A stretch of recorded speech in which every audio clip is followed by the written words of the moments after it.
जैसे पाकिस्तान की regional languages ये चार हैं, चार सूबे हैं, चार लैंग्वेजेस हैं। तो इसी तरीके से इंडिया की भी ऐसी कुछ ना कुछ रीजनल लैंग्वेजेस होंगी। हर मुल्क की कोई ना कोई तो रीजनल लैंग्वेज होगी ना। तो ये उनको टारगेट कर रहे हैं स्पेसिफिकली। स्टार्टिंग इन लोगों ने पाकिस्तान से की है। तो इन लोगों को फंडिंग मिली है। अच्छा, जो अब इनके फाउंडर्स हैं, इनके फाउंडर्स ने सिरी का नाम सुना है कभी आपने? मैक जिनके पास है उनको पता होगा। सिरी एक वॉइस असिस्टेंट है जो कि मैक के अंदर मौजूद है और काफ़ी अरसे से जो है वो चलता हुआ आ रहा है। उसके कोर डेवलपर हैं, पाकिस्तानी हैं, लाहौर के हैं। तो उसके कोर डेवलपर्स हैं। अब जब कोर डेवलपर हैं तो उनका बैकग्राउंड स्ट्रॉन्ग है। माइक्रोसॉफ्ट में किसी ने काम किया हुआ है, किसी ने एप्पल में काम किया हुआ है।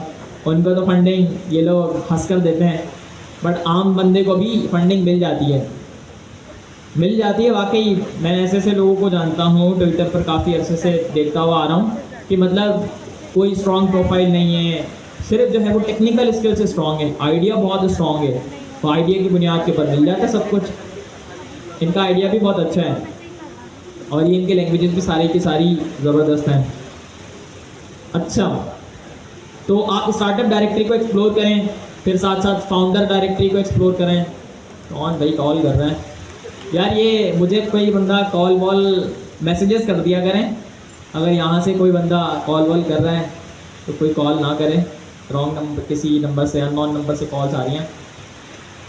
मैसेजेस किया करें, और मैसेजेस का जवाब अगर मैं देर से दूं तो इसका मतलब ये नहीं है कि मैं जवाब नहीं दूंगा, देर से मिलेगा। उसके पीछे वजूहत ये हैं कि मसरूफियात बहुत ज़्यादा है, मतलब इतनी मसरूफियात हैं कि मैं आपको लफ्ज़ों में बता ही नहीं सकता। काम काम और काम वही चल रहा है ज़िंदगी के अंदर बस। तो देर से जवाब मिलता है। लिंक्डइन पर जिन स्टूडेंट्स ने मैसेजेस किए हुए हैं, डिस्कॉर्ड पर मैसेजेस किए हुए हैं, वो तो पता नहीं कितने अरसे से नहीं देखे मैंने। लिंक्डइन ही आजकल बहुत कम इस्तेमाल कर रहा हूँ। ट्विटर के ऊपर जो बंदा टैग करता है, ट्विटर पर तो हर बंदे की मैं पोस्ट देख रहा होता हूँ कि भाई हाँ ये चल रहा है, ये चल रहा है, ये चल रहा है, एक्सेट्रा। तो मैसेजेस कर दिया करें, फिर उसके बाद अगर थोड़ा देर से जवाब आए तो मसला मसाइल वाली बात नहीं है। अच्छा जी, उसके बाद लॉन्च वाइसी, यहाँ पर डेली बेसिस के ऊपर जो स्टार्टअप लॉन्च हो रहे हैं ना, उसके बारे में पता चलता है। अच्छा, इसी तरीके से हमारे पास एक और प्लेटफॉर्म भी है, producthunt.com। यहाँ पर वो स्टार्टअप्स जो डेली बेसिस के ऊपर बन रहे हैं, वो प्रोडक्ट्स जो डेली बेसिस के ऊपर बन रही हैं, उनकी लॉन्चिंग होती है। अब आप लोग जो है वो कस्टमर्स गेट करना चाहते हैं जो चैलेंज के अंदर पार्टिसिपेट कर रहे हैं, बट पता नहीं है कि कस्टमर मिलेंगे कहाँ से। कस्टमर आपको यहाँ से मिलेंगे। कस्टमर आपको कहाँ से मिलेंगे? यहाँ से मिलेंगे।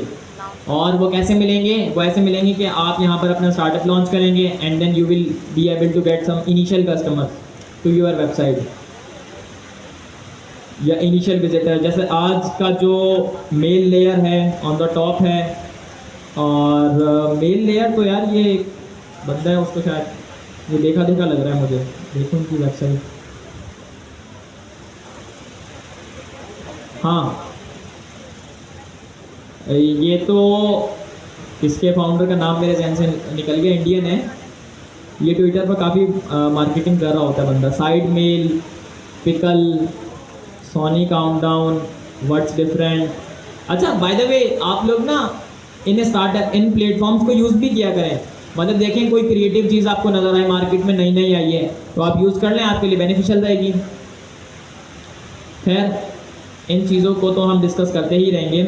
आज एक और इम्पॉर्टेंट काम हमने करना था, और वो ये था कि वो स्टूडेंट्स जो इस चैलेंज के अंदर पार्टिसिपेट कर रहे हैं, वो स्टेज पर आकर 1 मिनट की पिच देंगे। 1 मिनट की, नो मोर देन 1 मिनट। अगर आपकी टीम है तो आप टीम के साथ आइएगा, और फिर आप लोग यहाँ पर टीम का कोई भी एक रिप्रेजेंटेटिव एक्सप्लेन करेगा विद द स्क्रीन कि भाई आप लोग जो है वो किस प्रॉब्लम को सॉर्ट आउट करने की कोशिश कर रहे हैं। तो कौन कौन तैयारी करके आए या कौन कौन तैयार है यहाँ पर आने के लिए, ज़रा हैंड रेस कर मुझे बता दें। 1 2 3 4 5 6 7 8 9 10। देख लें भाई, प्रोडक्ट होनी चाहिए। वेबसाइट आपकी लाइव हो, मेक श्योर करें ताकि हम जब यहाँ पर खोलें तो वो खुल जाए। लाइव डेमो देना है ना। अच्छा जी, लाइव डेमो किसका देना है? बुलाते हैं, कुछ देर में बुलाते हैं। हमें जो है कहते हैं A and B test different approaches. नोवा नेक्स्ट का देना ए है। एंड बी टेस्टिंग के बारे में किसे पता है? ए एंड बी टेस्टिंग का मतलब ये होता है कि भाई हमारा प्रोडक्ट टू अप्रोचेस, स्पेसिफिकली आप कोई चीज़ कर रहे होते हैं और फिर आप टेस्ट करते हैं कि कौन सी चीज़ ज़्यादा अच्छी चल रही है। यूआई की भी हम ए बी टेस्टिंग करते हैं, एप्लीकेशंस की करते हैं, ट्वीट्स की करते हैं, हर चीज़ की ए बी टेस्टिंग हो जाती है। जितना बड़ा वो प्रोजेक्ट है इसमें मैं बन नहीं सकता। अच्छा जी, फिर उसके बाद ये एडवांस टिप हैं, ये इंपॉर्टेंट है, इसके अंदर बस ऊपर ऊपर से देख लेते हैं। जैसे लेवरेज स्ट्रक्चर्ड आउटपुट, ये हमने देख लिया है। कॉन्टेक्स्ट मैनेजमेंट भी हमें पता है। मल्टी मॉडल प्रॉम्प्टिंग मतलब ये कि एक मॉडल वीडियो भी जनरेट कर सकता है, इमेज भी जनरेट कर सकता है और टेक्स्ट भी जनरेट कर सकता है। तो उसके साथ जो है वो हमने कैसे डिस्कशंस करनी है, प्रॉम्प्ट चेनिंग, प्रॉम्प्ट्स को मिलाना, और ये कुछ रिसोर्सेज दी हुई हैं यहाँ पर ना। अच्छा, अब जिस टॉपिक को हम पढ़ेंगे ना वो मोस्ट इम्पॉर्टेंट टॉपिक है, और ये वो टॉपिक है जिससे एग्ज़ाम बनकर आएगा हमारा है तो एस्टिमेटेड तो प्रोटोटाइप प्रोबेबली, शायद।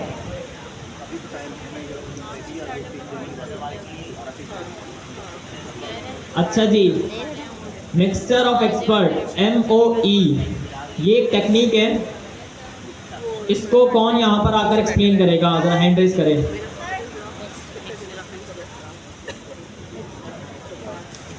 आ जाएं, आप आ जाएं, और आप आ जाएं।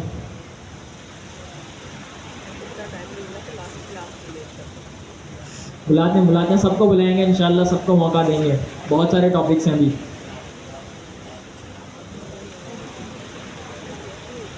जी बताएं, अपने इंट्रोडक्शन करवाएं और बताएं कि भाई what exactly MOE is, model of expert जो हैं वो क्या होते हैं और ये क्यों बेहतर हैं, थिंग्स लाइक दैट। अस्सलाम वालेकुम, मेरा नाम हमजा शकूर है। अच्छा, MOE का मतलब है मिक्सर ऑफ एक्सपर्ट्स, एक ऐसा सिस्टम जिसके अंदर एक्सपर्ट्स का मिक्सर हो, बहुत ज़्यादा एक्सपर्ट्स हों काम करने के लिए। जैसे हमारे LLMs होते हैं, बहुत सारे LLM है, डीपसीक है, जिमनाई है, काफ़ी सारे जो है ना ये फ्रेमवर्क यूज़ करते हैं MOE का। इसमें क्या होता है कि जब यूज़र जाता है उस सिस्टम के ऊपर, वो कोई इनपुट देता है, वो कोई क्वेरी देता है, उस पर क्या होता है कि सबसे पहले होता है कि आपका गेटिंग नेटवर्क, ठीक है, यानी कि आपका राउटर डिसाइड करता है, आप उसको एनालाइज करता है कि आपका जो इनपुट है ना उसको देखता है कि आपका इनपुट क्या है। फिर आपके इनपुट के हिसाब से वो जो उसके सिस्टम के एजेंट्स लगे होते हैं, यानी कि जो उसके मिक्सर्स होते हैं, एक्सपर्ट्स होते हैं, उनको स्कोर असाइन करता है। जैसे फर्स्ट किया एक हम रियल एग्जाम्पल लेते हैं, एक सॉफ्टवेयर हाउस है, ठीक है, उसमें एक प्रोजेक्ट आता है, जो हमारा मैनेजर है वो उसका प्रोजेक्ट है वो है फुल स्टैक वेबसाइट का प्रोजेक्ट, सही है। उसमें मैनेजर वो देखता है कि हमारे जो सॉफ्टवेयर है उसमें कौन कौन से एक्सपर्ट हैं, ग्राफिक डिज़ाइनिंग का है, फ्रंट एंड का है, बैक एंड का है। अभी वो पहले देखता है कि इसमें ग्राफिक डिज़ाइनिंग का काम है, ठीक है, वो उसके हिसाब से स्कोर असाइन करता है। वो देखेगा कि 3 हमारे पास फर्स्ट क्या एक्सपर्ट हैं, ग्राफिक डिज़ाइनिंग का, फ्रंटिंग का और बैकिंग का। वो देखेगा कि मोस्ट रेलेवेंट कौन है ग्राफिक डिज़ाइनिंग के, वो उसको ज़्यादा स्कोर असाइन करेगा, बाकियों को कम करेगा, ठीक है। एक का उसका स्कोर असाइन हो गया हाई स्कोर, ठीक है। फिर इसी तरह वो फ्रंट एंड का बैक एंड का करेगा, ठीक है। तीनों के स्कोर निकला है, वो उसने ये उसको पता चल गया कि कौन सा जो हमारा एक्सपर्ट है कौन से काम के लिए एक्सपर्ट है, ठीक है। तो उस हिसाब से वो उन एक्सपर्ट को उनका जो काम है वो असाइन करेगा। इसमें फिर क्या होगा, जो एक्सपर्ट हैं वो एक तो एक्सपर्ट उसने चुन लिए कि जो काम करना है उसके लिए कितने एक्सपर्ट चाहिए और कौन कौन सा काम उनको असाइन करना है। वो जो मैनेजर है उन तीनों को उनका काम असाइन करेगा, वो अपना काम करेंगे, काम करने के बाद उसका जो आउटपुट है वो दे देंगे। बेसिकली ये होता है। माशाल्लाह से हमज़ा ने बहुत ज़बरदस्त वर्ड्स का यूज़ करते हुए MOE को एक्सप्लेन किया है।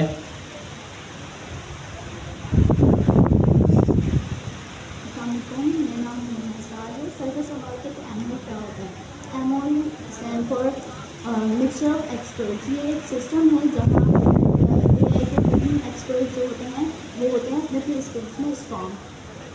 और AI MOE राउट डिसाइड करता है कि कौन सा एक्सपर्ट एक्टिवेट होगा। प्रॉम्प्ट इंजीनियरिंग को MOE में बहुत स्ट्रॉन्ग करती है। एक भी वर्ड चेंजिंग डिसाइड करता है कि कौन सा प्रॉम्प्ट एक्टिवेट होगा। कोई और भी यहाँ पर आकर बताना चाहेगा MOE के बारे में? रिजवान भाई आप आ जाएं, इस तरफ से कोई आकर बताना चाहेगा? आ जाएं आप, आ जाएं।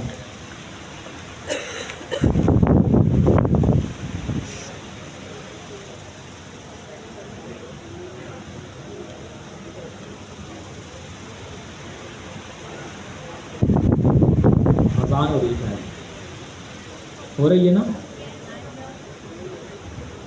शिल्पा ही नहीं है, शिल्पा ही नहीं है।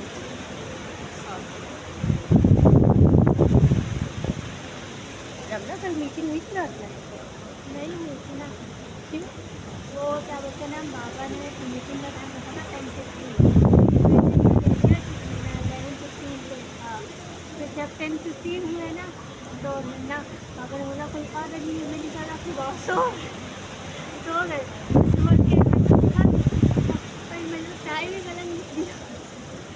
तब ना वो ना उनका आया हुआ था, लेकिन उसका नाम था उनका हरीश को मैं बताया जब उसी वक्त आया था। हम तो सो रहे थे। बाबा क्लास किया नहीं, वो नहीं कोई। अच्छा अच्छा, ये बताओ कि आज है नहीं मुझे अनाउंस नहीं हुआ, कल ही होगा। आज नहीं होती सर।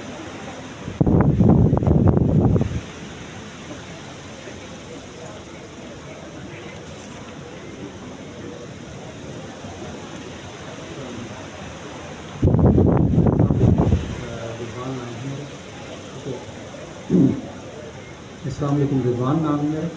ठीक है। अच्छा, कुछ लोग मेरे जो लास्ट सेशन टूटने वाले मेरे उससे हैं क्लाउड से, तो मुझे जानते हैं। वैसे टेक में मेरा कोई बैकग्राउंड नहीं है, सर पूछ रहे थे कि मैं अपना बैकग्राउंड बता दूँ, लेकिन यही से ऐसी से ही सीखा है और अपनी रिसर्च जो की है उसका। अच्छा, मिक्सचर ऑफ एक्सपर्ट के बारे में बताता हूँ।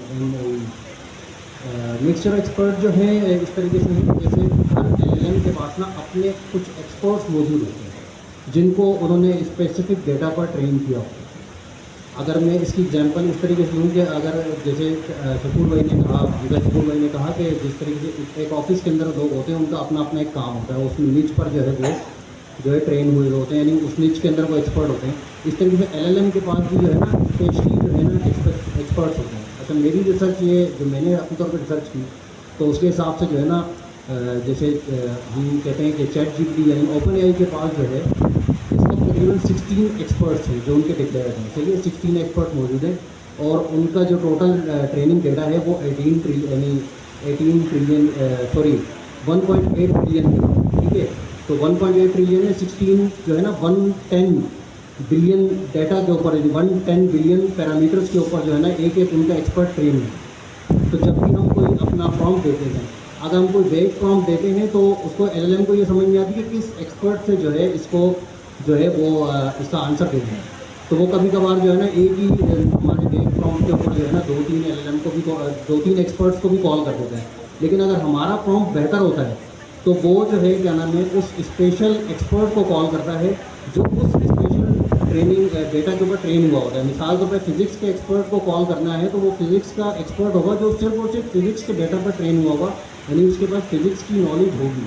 इसी तरीके से अगर मैथ का एक्सपर्ट है, अगर हम मैथ के मुताबिक क्वेश्चन करते हैं तो वो मैथ के डेटा पर ट्रेन हुआ होगा, यानी मैथ के पैरामीटर्स उसके पास होंगे, तो वो उस हिसाब से है। तो हमारे पास जो चैट जीपीटी है उसके पास 16 एक्सपर्ट्स हैं, लेकिन सबसे ज़्यादा एक्सपर्ट जो इस वक्त मौजूद हैं जो डिक्लेयर्ड डेटा के मुताबिक वो ग्रॉक के पास हैं, तकरीबन 116 या 118 एक्सपर्ट्स हैं।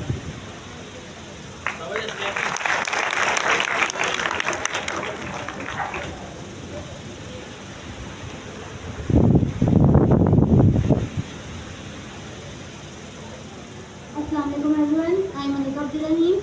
अच्छा, MOE मिक्सचर ऑफ एक्सपर्ट, नाम से पता चल रहा है कि एक ऐसी जगह जहाँ पे काफ़ी सारे एक्सपर्ट एक साथ हैं मौजूद।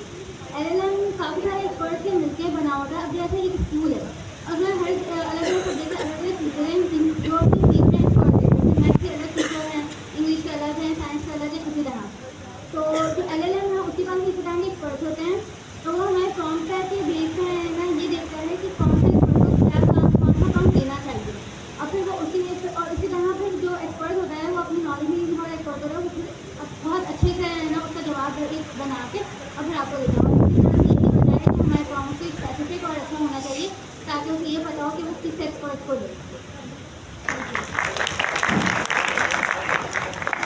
ये बहुत ज़बरदस्त बताया इन दोनों ने।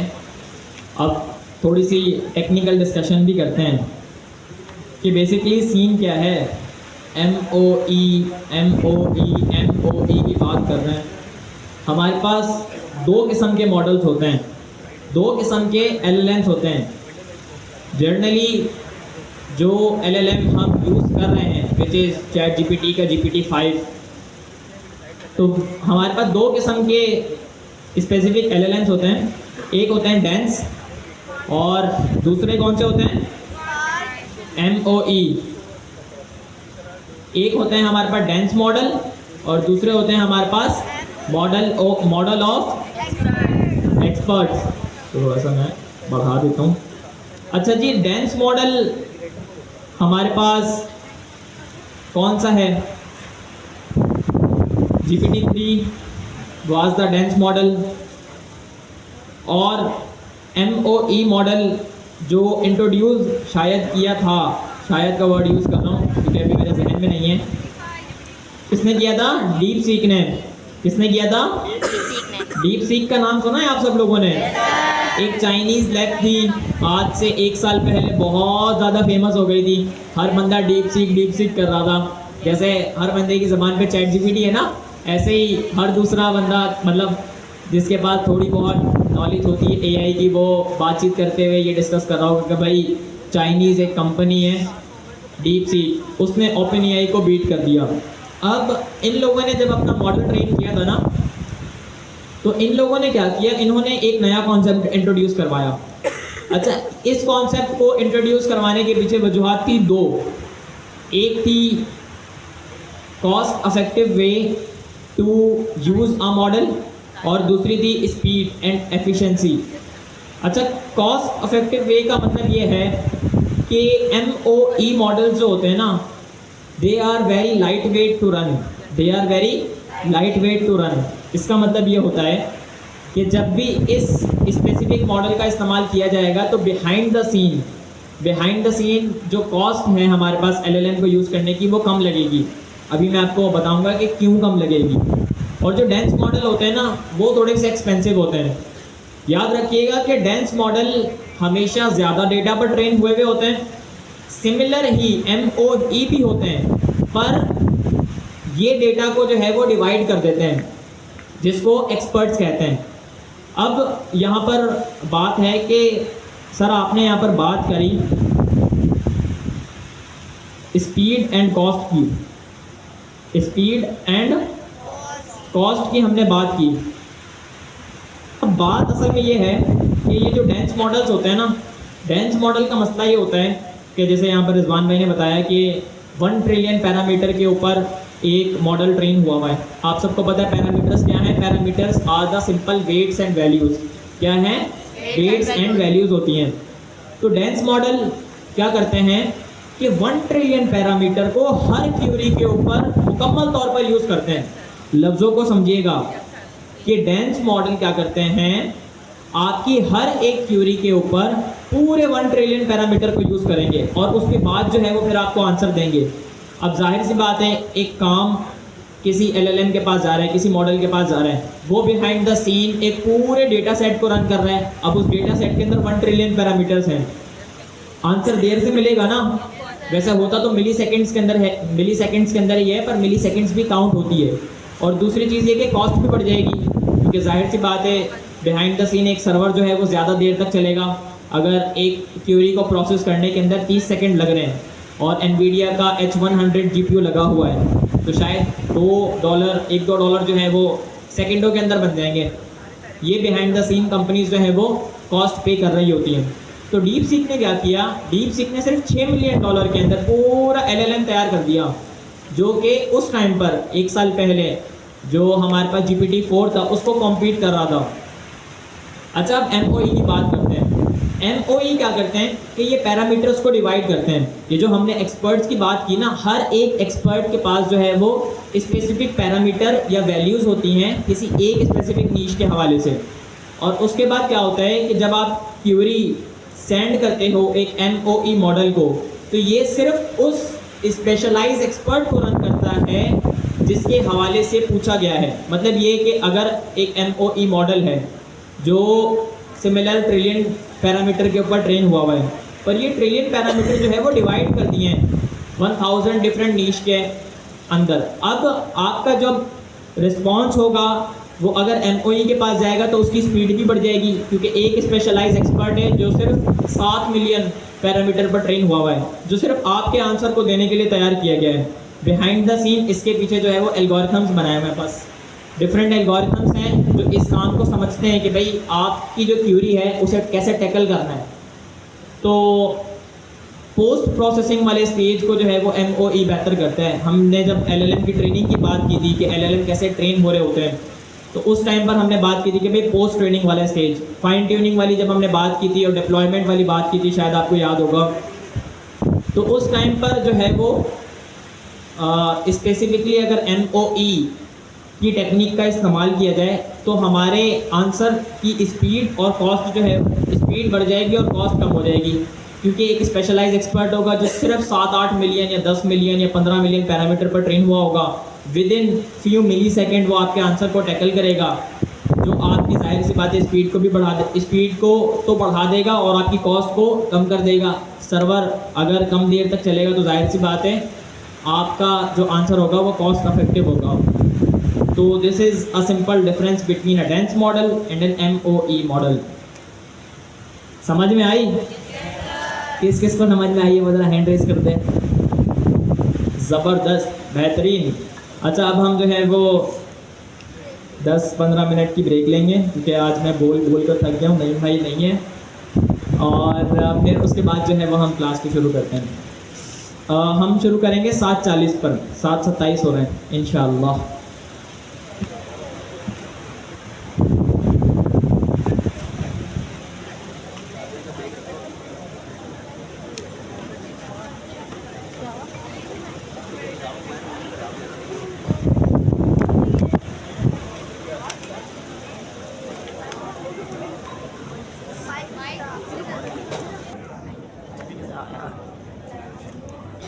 आपको पता है मेटा की टीम आई हुई थी?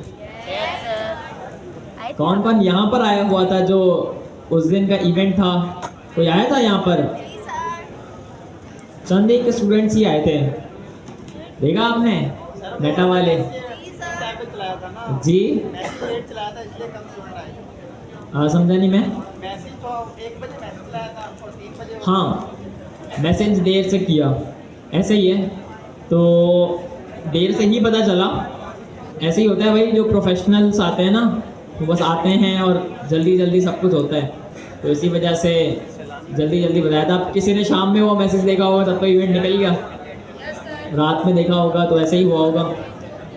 अच्छा जी, डेंस मॉडल एंड MOE के बारे में यहाँ पर मैंने 2 एरोज लगा दिए हैं। यहाँ बताया है कि भाई जो डेंस मॉडल है ना, ये स्पीड एंड कॉस्ट को, इन 2 चीज़ों को डिक्रीज़ करता है। जो MOE है ना, ये दोनों को इंक्रीज़ करता है। अब बात ये है कि ये जो डेंस मॉडल है ये सारे पैरामीटर्स को यूज़ करता है, यूज़ ऑल पैरामीटर्स।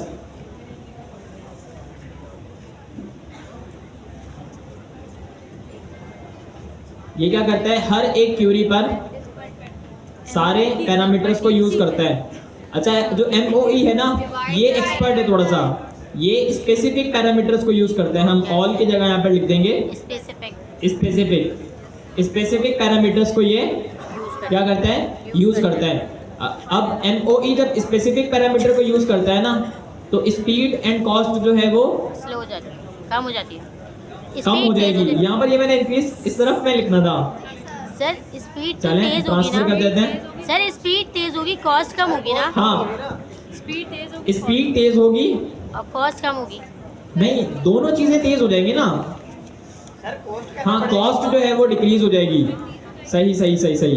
तो यहाँ पर हमें ये लिखना चाहिए कि स्पीड जो है वो क्या हो जाएगी, स्पीड इंक्रीज होगी और कॉस्ट सही है, स्पीड इंक्रीज हो जाएगी और कॉस्ट डिक्रीज हो जाएगी। डिक्रीज हो जाएगी।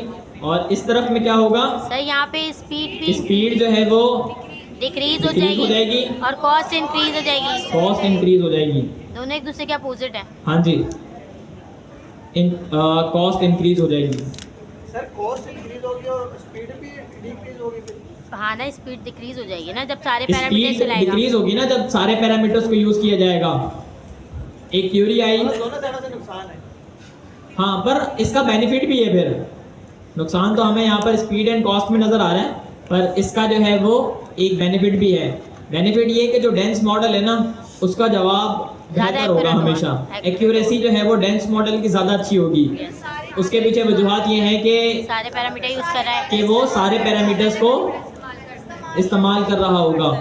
अब सिमिलरली जो MOE है ये है तो एक्सपर्ट, पर यहाँ पर एक्यूरेसी का अब तक जो है वो मुझे इतना वो नहीं है, अंदाज़ा नहीं है कि भाई एक्यूरेसी क्या होगी इन मॉडल्स की। पर जहाँ तक मेरा ख्याल है कि इनकी एक्यूरेसी भी बेहतर ही होगी। सर वो स्पेसिफिक यूज कर रहे हैं। तो बेहतर एक्सपर्ट मॉडल की ज़्यादा होनी चाहिए ना, क्योंकि उसकी रीज़न ये है कि उसके पास वो स्पेसिफिक निच के ऊपर वो डेटा उसका एक्सपर्ट के पास मौजूद होता है।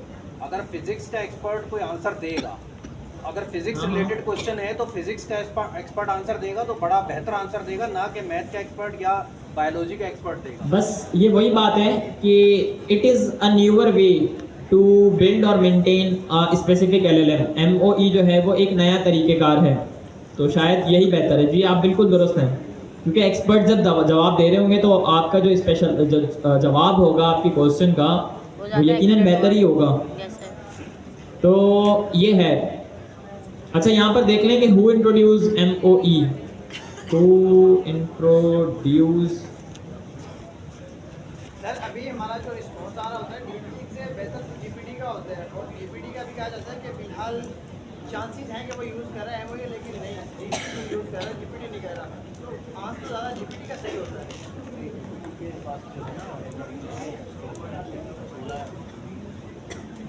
ओ भाई ये तो ज्योफ्री हिंटन का नाम सुना है? इस बंदे का नाम सुना है?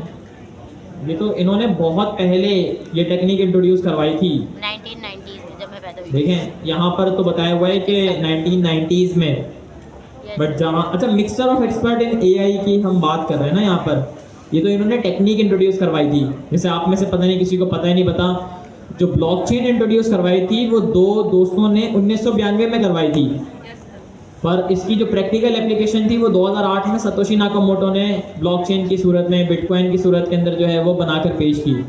मतलब कॉन्सेप्ट वही 1992 वाला यूज़ किया, और फिर 2008 में प्रैक्टिकल एप्लीकेशन बना दी, which is bitcoin, which is a decentralize peer to peer system. जी ट्रांसफॉर्मर गूगल ने ट्रांसफार्मर 2017 में गूगल ने इंट्रोड्यूस किया था। जी बनाया नहीं था उन्होंने। हाँ बनाया, वही बात है, मतलब इंट्रोड्यूस किया तो यकीनन तमाम तर चीज़ें उन्होंने ही टैकल की हैं बिहाइंड द सीन। लेकिन बनाया OpenAI नहीं, ट्रांसफार्मर हाँ बनाया उन्होंने ही है। पेपर लिखा था देखें उन्होंने, रिसर्च पेपर, लेकिन जो उसको यूज़ किया था वो GPT मॉडल्स के अंदर यूज़ किया था। GPT मॉडल्स के अंदर यूज़ यकीनन उन्होंने ही किया, पर ये लोग भी काम कर रहे थे क्योंकि ये लोग पीछे रह गए, वो लोग थोड़े स्मार्ट थे। अब आप लोगों को पता नहीं सैम ऑल्टमैन की हिस्ट्री पता ही नहीं पता। जो सैम ऑल्टमैन है वो वाई कॉम्बिनेटर का CEO रह चुका है 4-5 साल ना, 2015 से 2020 तक शायद, क्या 3-4 साल रहा है ये।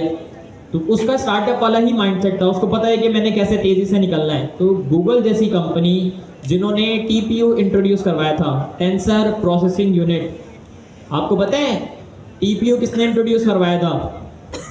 गूगल ने करवाया था। और जिस बंदे ने करवाया था उसकी कंपनी का नाम बताता हूँ मैं, उस बंदे का नाम तो मेरे जहन से निकल गया, आ जाएगा वो भी याद। उसने बनाई है ग्रॉक। एक तो हमारे पास ग्रॉक है और एक और कंपनी है ग्रॉक, 2 ग्रॉक हैं। ये है Grok is a fast low cost inference platform. जो इसका फाउंडर है ना, इसने TPU इंट्रोड्यूस करवाया था, इसके फाउंडर का नाम मेरे जहन से निकल रहा है। और इसका जो फाउंडर है वो गूगल डीप माइंड में काम करता था, उसने 2016 के अंदर इंट्रोड्यूस करवाया था। तो ये प्लेटफॉर्म जो है वो इन्फेरेंस प्रोवाइड करता है। इन्फेरेंस का मतलब तो आप सबको पता है ना कि आपने एक क्वेरी भेजी, जो प्रोसेसिंग वाला सारा स्टेज है ना उसको हम इन्फेरेंस कहते हैं। इन्फेरेंस या इन्फेरेंस कहेंगे हम, बेहतर वर्ड तो इन्फेरेंस ही है। तो इनके जो मॉडल्स हैं ना वो इतने फास्ट हैं कि मिली सेकेंड्स के अंदर आपको बड़े बड़े जो है वो आर्टिकल्स या जो लेंदी कंटेंट है ना वो ये राइट कर दे देगा। अच्छा, यहाँ पर अभी हम ट्राई भी कर लेते हैं। सिर्फ मैंने ये क्वेरी पूछी है why fast AI inference matters. अब देखिएगा आंसर कितनी जल्दी मिलता है। गूगल से लॉगिन कर लेते हैं।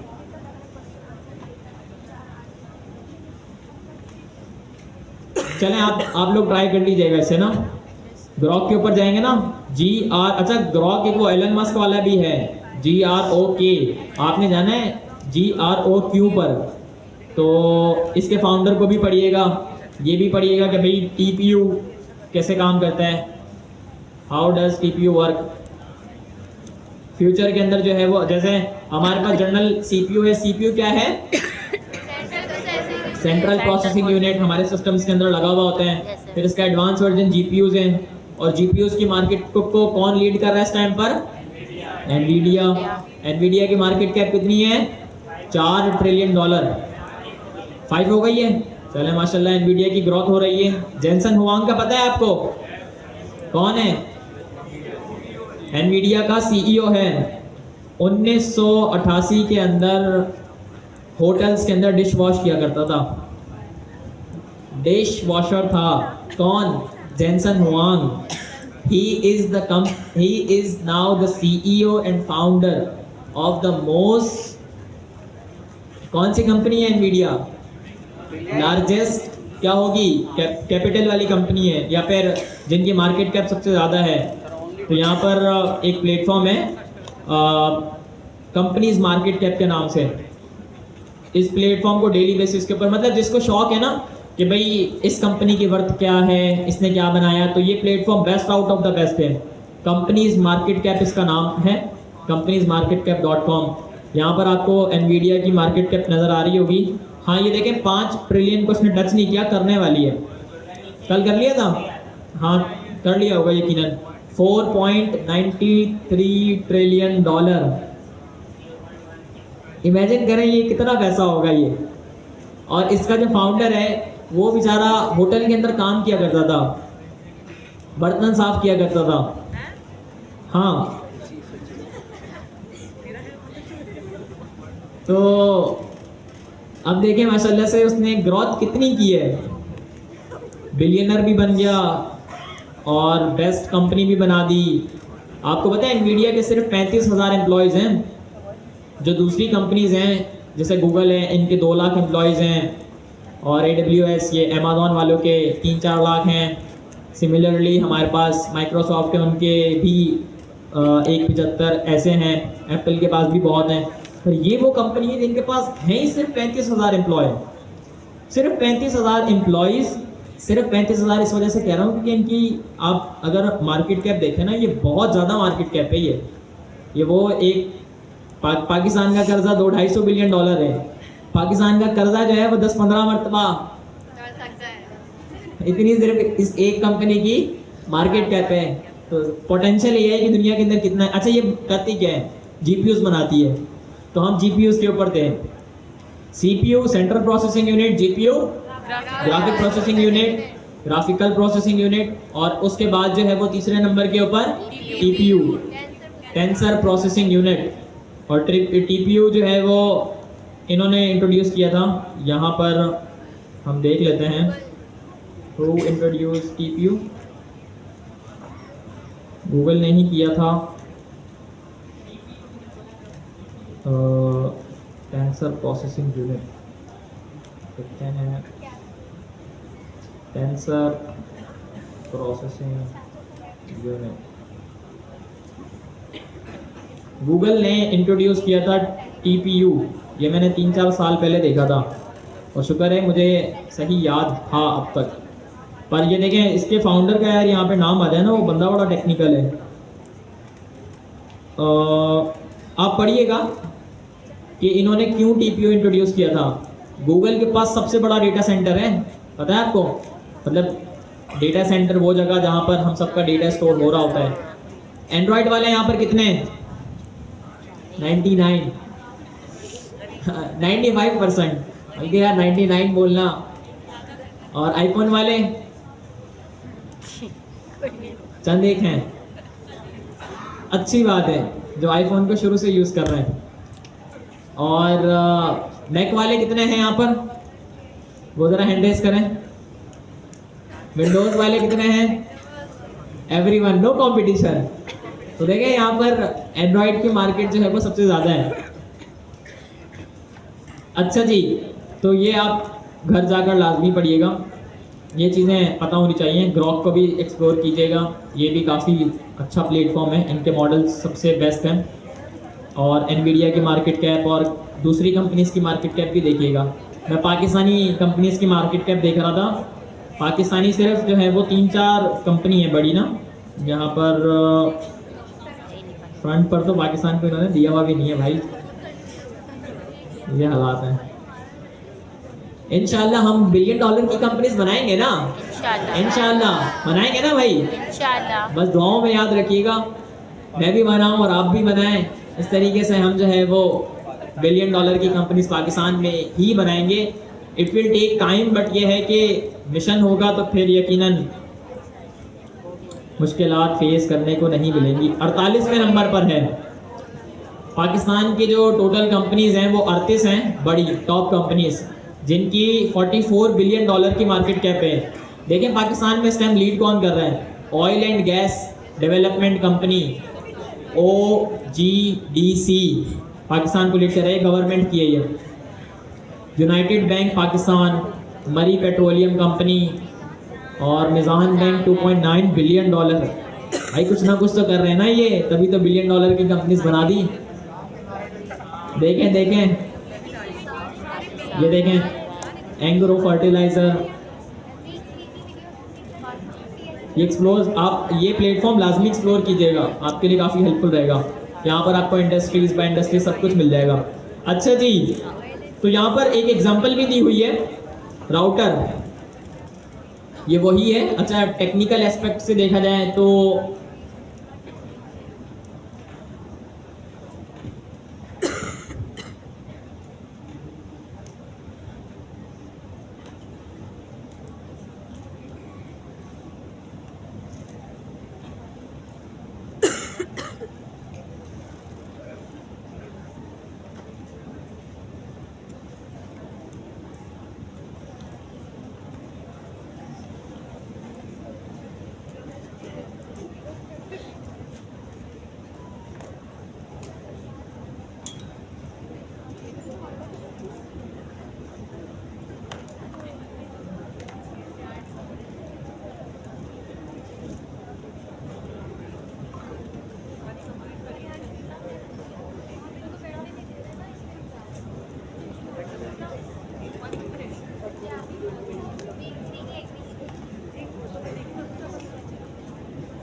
अच्छा जी एक अनाउंसमेंट है, विल डू थोड़ी देर बाद अनाउंसमेंट करेंगे, खतरनाक। अच्छा जी राउटर जी अभी कर दें, बताते हैं कोई अच्छी चीज़ नहीं है, बताने वाली चीज़ बहुत कम डिस्कस की जाती है, और खैर डिस्कस करता हूँ मैं। अच्छा जी राउटर, ये वही बात हो रही है कि जो MOE है वो सिंपल एज डैट एक राउटर के पास क्यूरी लेकर जाता है, फिर वो मल्टीपल एक्सपर्ट्स के पास जाती है एंड देन फिर हमें आंसर मिल जाता है। बिहाइंड द सीन जो इसका टेक्निकल आर्किटेक्चर है वो आप लोग लाजमी पढ़ लीजिएगा, क्योंकि ये टेक्निकल आर्किटेक्चर जो है वो नीचे डिफाइन किया हुआ है। अच्छा देखें डीप सीक का यहाँ पर कंफर्म्ड है कि ये MOE का इस्तेमाल कर रहा है, और ग्रॉक का भी है, जेमिनाई का भी यही कंफर्म्ड है। GPT-5 का स्पेक्यूलेटेड है कि वो शायद MOE टेक्निक का इस्तेमाल कर रहा है बिहाइंड द सीन। अच्छा जी, तो ये आप लोग लाजमी पढ़ लीजिएगा। इसके अंदर जो की कंपोनेंट्स हैं वो मैं आपको बता देता हूँ।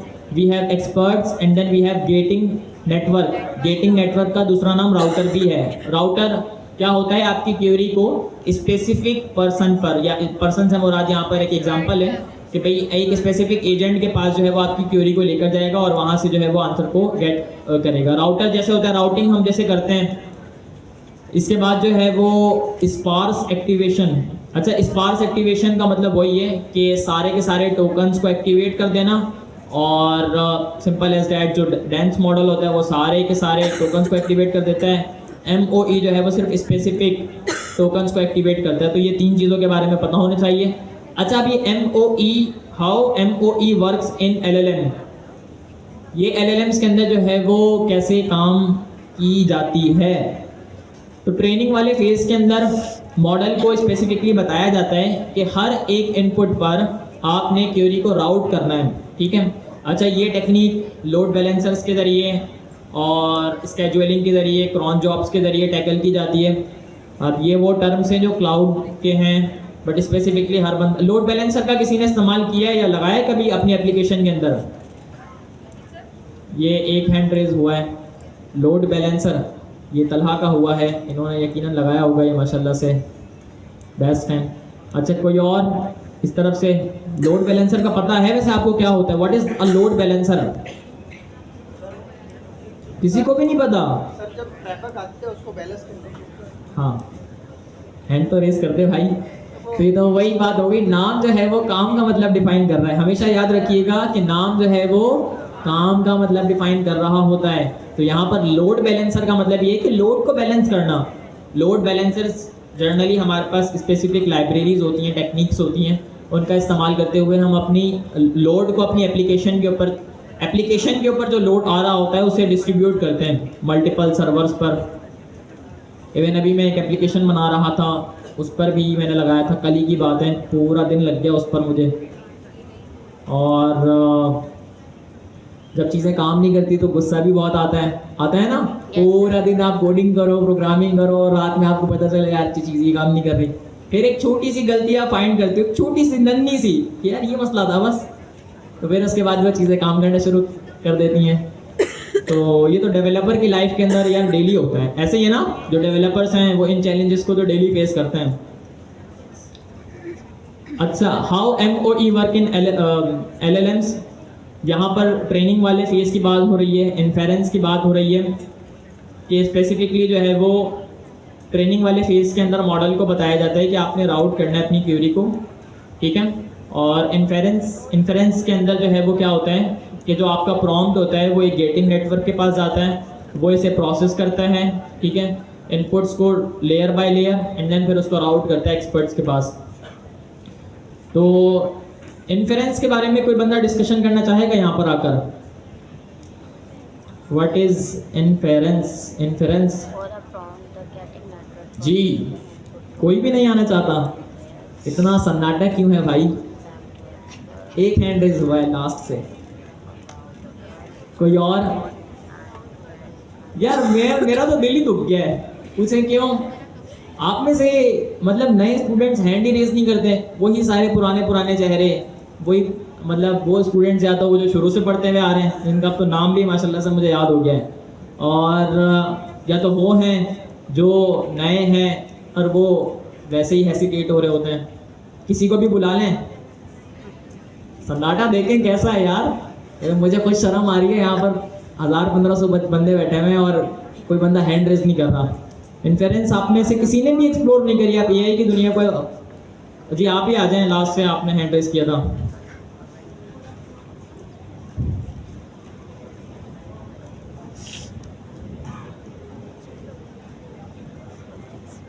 ये यार आप तो आगे बैठते हो, यार पीछे कहाँ चले गए?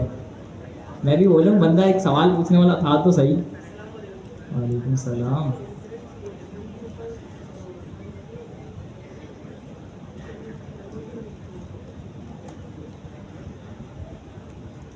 वरहमतुल्लाहि वबरकातुहू। मेरा नाम अब्दुल्ला शेख है और ये इन्फ्लुएंस के ऊपर बात हो रही है, MOE के ऊपर। तो इन लोगों ने इन्फ्लुएंस को इस तरह इसलिए इस्तेमाल किया कि जैसे ज़रूरत ईजाद की माँ है, तो यहाँ पर जो सर ने बताया कि डेंस मॉडल्स होते थे तो काफ़ी टाइम लग जाता था उन्हें। तो इन्फ्लुएंस का मतलब यही होता है कि आप एक गेटिंग नेटवर्क बना लें जिसको अपना जो आपका जो क्वेरी आ रही है, क्वेरी के हिसाब से आप डिफरेंट जो आपके न्यूरल नेटवर्क्स हैं या ट्रेनिंग डाटा पे जो LLMs हैं, उसके ऊपर उनको ट्रांसफ़र कर दें और फिर वो जो LLMs वगैरह जो होंगे जो ओपन ट्रेनिंग डाटा में से जो पैरामीटर्स होंगे उनको सिलेक्ट करेगा और उसके ऊपर आपको प्रिडिक्टेड आंसर्स देगा, जैसे कि ये प्रेडिक्शन इंजन होते हैं हमारे पास LLMs।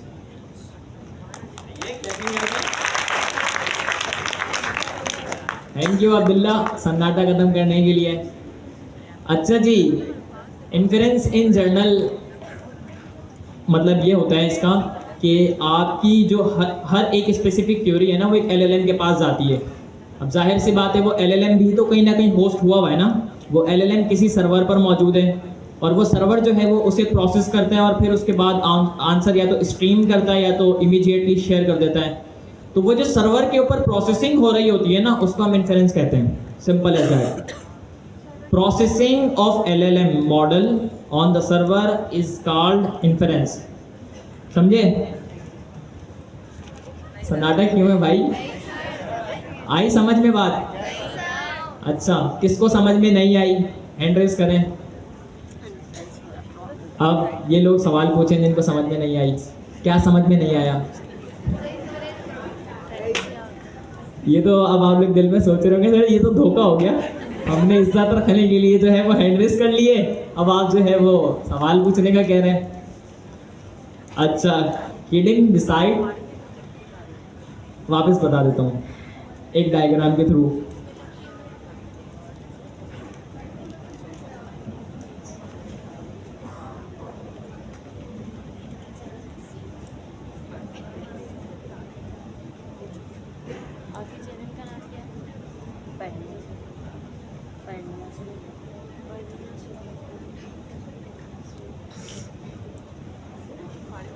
अच्छा जी, जो मैंने बताया वो डायग्रामेटिकली आपके सामने मौजूद है। इन्फ्रेंस का मतलब ये होता है कि जो भी आपका इनपुट होता है, जाहिर सी बात है अब आपका इनपुट है, आपको फौरन तो कोई ऊपर से कोई चीज़ आगे जवाब तो नहीं दे देगी ना, वो बिहाइंड द सीन कोई आर्किटेक्चर बना हुआ होगा, कोई बहुत ही बड़ा सर्वर होगा जहाँ पर तमाम तरह चीज़ें रखी गई होंगी। तो यहाँ पर ये बताया गया है कि फर्स्ट स्टेप में आपका इनपुट होता है, ठीक है, फिर डेटा की प्री प्रोसेसिंग होती है, फाइंड किया जाता है कि भाई स्पेसिफिकली आपके जवाब के अंदर जो है वो जो आपके सवाल के लिए जो है वो जवाब में किस डेटा की ज़रूरत है उसको गेट किया जाता है। टूल कॉलिंग होती है तो टूल कॉलिंग को किया जाता है, प्रोवाइडेड डेटा होता है तो उसके अंदर से जो है वो डेटा को कैच किया जाता है। फिर प्रेडिक्शन जनरेशन होती है, प्रेडिक्शन जनरेशन के अंदर जो है वो हमारे पास एम्बेडिंग्स होती हैं। क्या होती हैं? एम्बेडिंग्स होती हैं, वेक्टर एम्बेडिंग्स होती हैं। वेक्टर का मतलब पता है आप लोगों को? What is a vector or vectorization? Vectorization itself is a very amazing topic. Vectorization में स्पेशलाइजेशन भी की जा सकती है जी। आईडी से साइन कर देते हैं, टोकन बाय टोकन जो है वो फिर वैल्यू की प्रोसेसिंग होती है। तो यहाँ पर वो प्रिडिक्शन वाले स्टेज के अंदर आती है एंड देन फिर मॉडल की एग्जीक्यूशन होती है तीसरे नंबर के ऊपर, फिर मॉडल को कॉल किया जाता है। ठीक है, मतलब ये कि आपका इनपुट डेटा लिया जाएगा, फिर डेटा के जरिए प्रोसेसिंग होगी, फिर एम्बेडिंग्स यानी वेक्टराइजेशन को पुट किया जाएगा ताकि मॉडल समझ सके कि बेसिकली आप किस चीज़ के हवाले से पूछना चाह रहे हैं। फिर उसके बाद जो है वो पोस्ट प्रोसेसिंग होती है। मतलब क्या कि LLM के पास जवाब आ गया, फिर LLM आपके डेटा को लेगा, जो डेटा उसको एक्सटर्नल सोर्सेज से मिला है वो लेगा, एम्बेडिंग्स को समझेगा एंड देन फिर आपको जो है वो एट द एंड जवाब दे देगा। तो इन्फेरेंस ये होती है, जब आप एक क्वेरी भेजते हैं आपको फ़ौरन जवाब नहीं मिल जाता।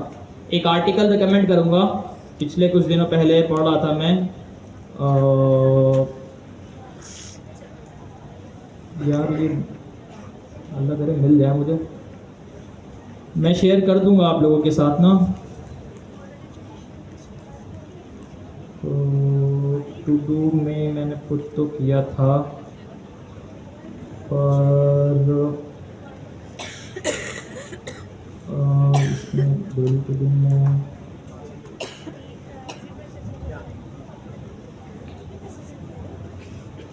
नहीं, वो आर्टिकल नहीं मिल रहा मुझे। एक बंदे ने बहुत ज़बरदस्त एक्सप्लेनेशन दी थी कि जब हम इन्फेरेंस जो है वो इन जनरल क्या होती है, डेटा की पोस्ट प्रोसेसिंग कैसे होती है।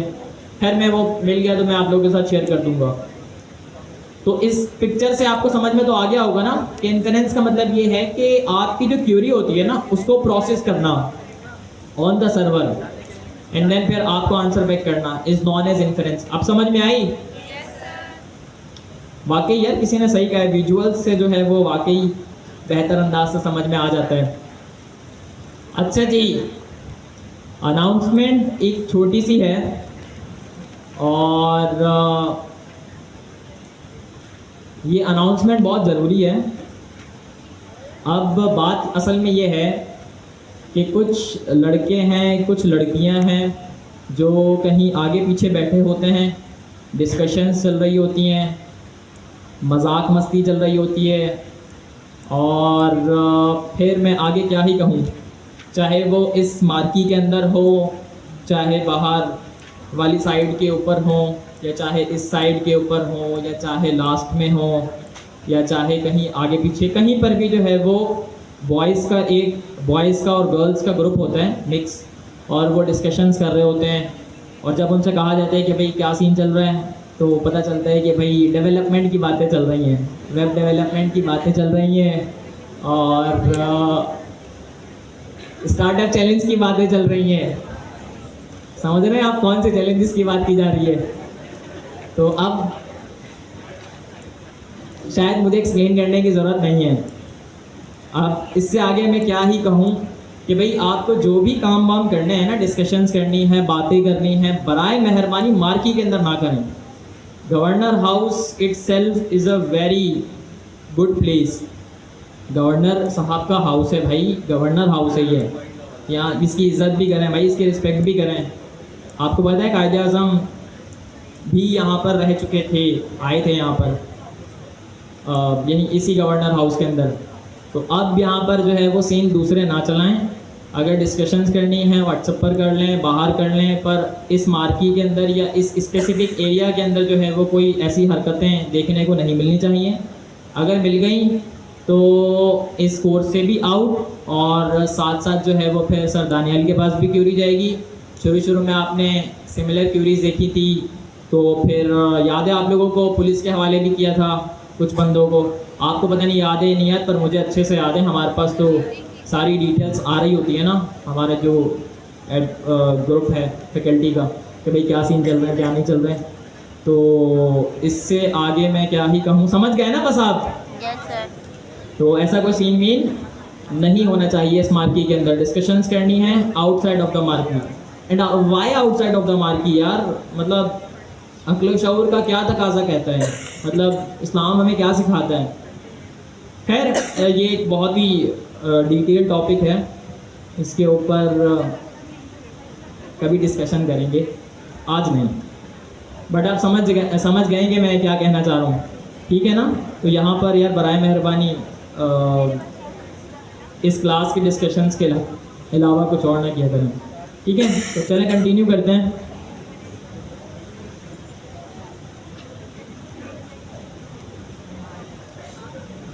अच्छा, MOE को आपने आकर फिर ये मुकम्मल पढ़ना है, और इसके बाद जो मोस्ट इम्पॉर्टेंट टॉपिक है जिसको हम कवर अप करेंगे, which is the 6 part prompting framework. अगर आपको ये समझ में आ जाता है ना, तो आप अपनी प्रॉम्प्टिंग स्किल्स को 10x इम्प्रूव कर सकते हैं।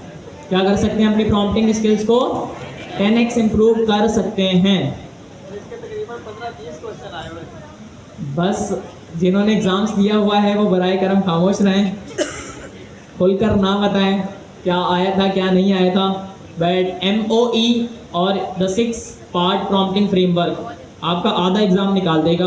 बस मैं इतना कह रहा हूँ, आप समझ जाएं कि सब कुछ कहाँ से आया हुआ है। समझ रहे हैं ना? Yes sir. तो आधा एग्ज़ाम, अच्छा इसको हम अभी डिटेल के अंदर कवर अप करेंगे, बट इसको कवर करने से पहले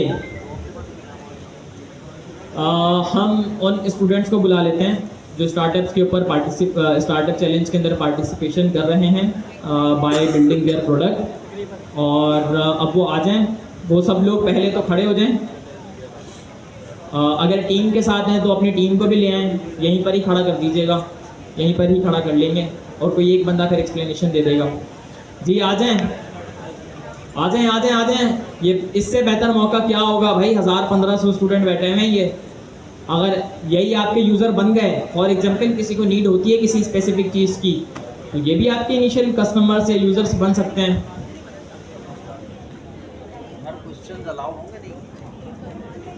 नहीं अभी नहीं, खैर हम फिर बाद में डिस्कशंस करेंगे, टाइम की थोड़ी शॉर्टेज है ना रिजवान भाई। आ जाए आ जाए। अच्छा क्राइटेरिया मैं आपको बता देता हूँ। अच्छा वो स्टूडेंट्स जो स्टार्टअप चैलेंज के अंदर पार्टिसिपेट कर रहे हैं बाय बिल्डिंग देयर प्रोडक्ट, जिनकी एमवीपी तैयार है, वेबसाइट का यूआरएल जो है वो याद कर ले अपने दिमाग में, यहाँ पर आकर आपने ओपन करना है। प्रोडक्ट तैयार है हाँ है।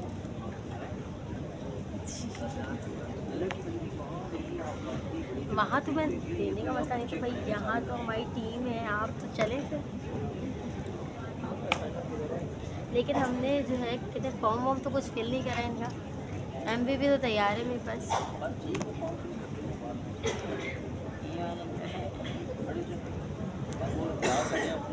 क्या लिंक याद करना पड़ेगा मुझे। मोबाइल तो मेरे पास यहाँ लगा हुआ है। चलो एक मिनट। अच्छा जी मैं आपको क्राइटेरिया बता देता हूँ कि सीन क्या है। सीन ये है कि ये वो स्टूडेंट्स हैं माशाल्लाह से, ये हंसते मुस्कुराते हुए चेहरे, जो स्टार्टअप चैलेंज के अंदर पार्टिसिपेट कर रहे हैं। ठीक है, अब स्टार्टअप चैलेंज के बारे में आप सबको इल्म है।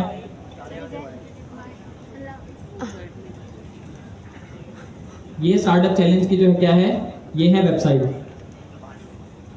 तो अब 1 मिनट की पिच होगी, सुन लें आप सब लोग ना, 1 मिनट की पिच होगी, 1 मिनट से ज़्यादा की नहीं। ठीक है, टाइमर भी हम बस टाइमर क्या ही लगाना, हम खुद ही टाइम कर लेंगे।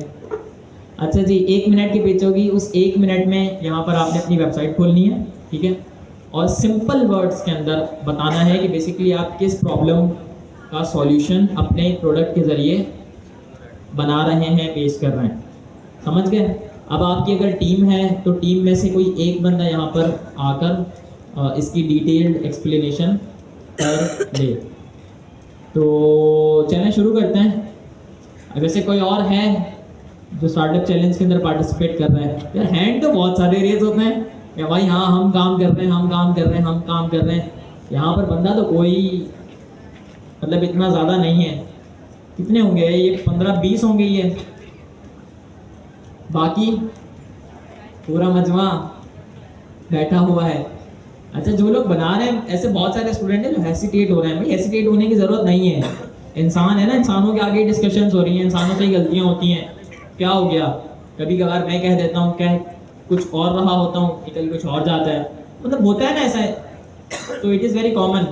तो जो लोग पार्टिसिपेट कर रहे हैं वो हेसिटेट ना हो, यहाँ पर आकर पिच करें, आपके पास बहुत ही सुनहरी मौका है। अच्छा जी आ जाए।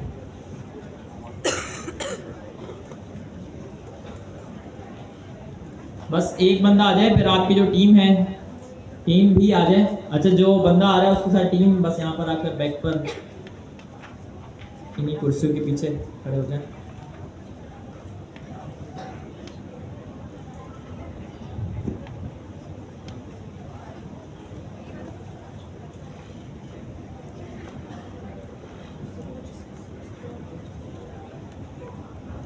अच्छा अपना डिटेल नहीं, सिंपल इंट्रोडक्शन करवाइएगा, अपना नाम बताइएगा, कब से डेवलपमेंट कर रहे हैं, एंड देन फिर अपने स्टार्टअप के बारे में बताइएगा। जी इसको थोड़ा सा जूम भी कर लें ताकि सबको नज़र आए। कंट्रोल।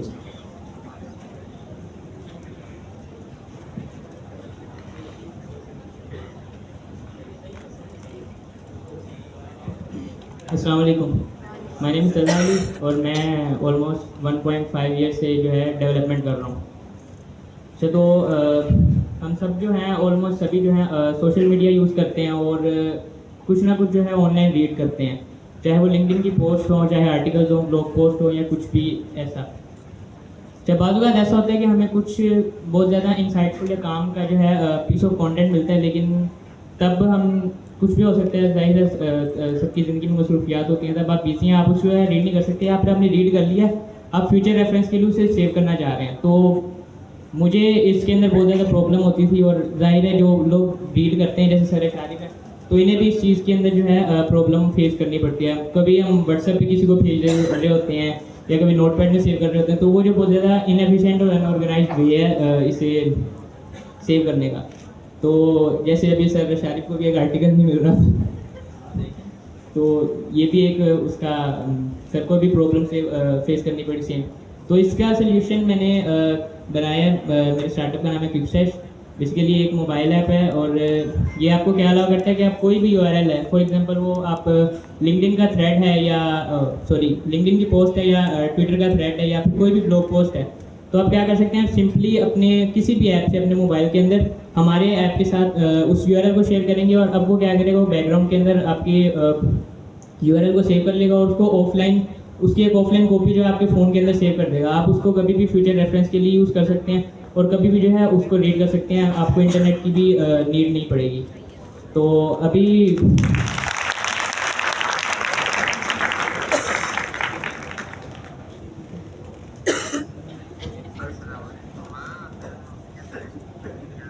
चले जी भाई, माशाल्लाह देख रहे हैं ये Q2 के स्टूडेंट है ना तला, Q1 से ही साथ हैं यहाँ पर, तो माशाल्लाह से Q1 से ही इस क्लास के मेरे स्टूडेंट रहे हैं, और देखें माशाल्लाह से कितनी ज़बरदस्त आइडिया के ऊपर काम कर रहे हैं।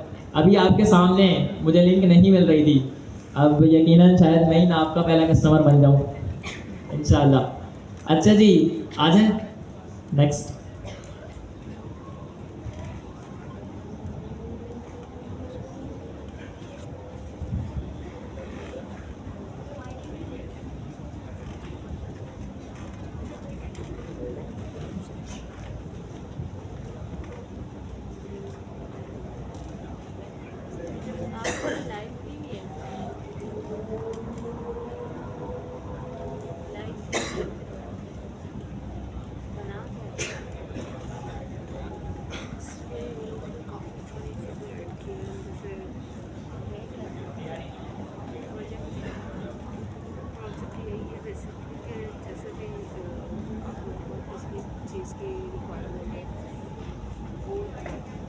अस्सलाम वालेकुम, ये मेरी प्रोडक्ट है। My name is Mohammad Hasnain, और मैं इसको तकरीबन पास्ट 3 मंथ से इसको बिल्ड कर रहा हूँ पिंग में। और इसका बेसिकली टास्क मतलब सॉल्यूशन ये आया था आइडिया कि अगर हम ईमेल्स कोल्ड आउटरीच करते हैं तो उसमें उसको ऑटोमेट करने के लिए, यानी हमारे पास कोई एजेंट नहीं है इस तरीके का जो उसको ईमेल्स को राइट भी करे और फॉलोअप्स उसके जो होते हैं सीक्वेंसेस वो भी ऑटोमेटिक खुद ही जनरेट कर दे। अब उसको जनरेट करने के लिए इसमें एजेंट है जो जनरेट भी करता है, मेल सेंड भी कर देता है, सही है। और इसका टास्क यही है कि ऑटोमेट कर देगा, यानी आपका इनबॉक्स है आपने देखा होगा बहुत भरा हुआ होता है और खाली नहीं होता कभी, इतनी ईमेल्स आई होती हैं, जॉब्स की हो गई, आपकी बिजनेसेस की हो गई, सेल्स की हो गई। आप किसी लिंक्डइन पर्सन को आउटरीच करना चाहते हैं तो आपका सॉल्यूशन आपने क्या करना है, इसकी एक प्रोफाइल लिंक देनी है। कोई भी पर्सन है लिंक्डइन पे आपकी प्रोफाइल लिंक दें और रिसिपेंट ईमेल यानी जो जिसको सेंड करनी है उसको ईमेल दे दें, और फिर उसको आप क्लिक जनरेट करेंगे तो एक कॉन्टैक्ट आपका सेव हो जाएगा। इसमें डैशबोर्ड है इसका, एक आप साइन इन करेंगे यहाँ से और साइन इन में गूगल करेंगे, और फिर जब आप उसे सेव करेंगे कॉन्टैक्ट को तो उसमें एक फर्स्ट आउटरीच जनरेट हो जाती है। उसी में एक बटन होता है आपका कि आप उसको जनरेट करें और उसमें ऑटोमेटिक सीक्वेंस एक फॉलोअप जनरेट हो जाते हैं। फॉलोअप लिखने में हमें 2 घंटे लगते हैं और वो 2 मिनट में जनरेट कर देगा, है नहीं इसमें फ़र्क, तो इसका टाइम आपका बहुत बच जाएगा। और फिर आप उसको शेड्यूल कर देंगे और इसमें बैकएंड में एक शेड्यूल आएगा और वो सेंड हो जाएगा। Thank you. ज़बरदस्त हसनैन, बेहतरीन। अच्छा जी, इन तमाम तर URLs को मैं शेयर कर दूंगा इसी सीक्वेंस के साथ, तो आ जाएं नेक्स्ट।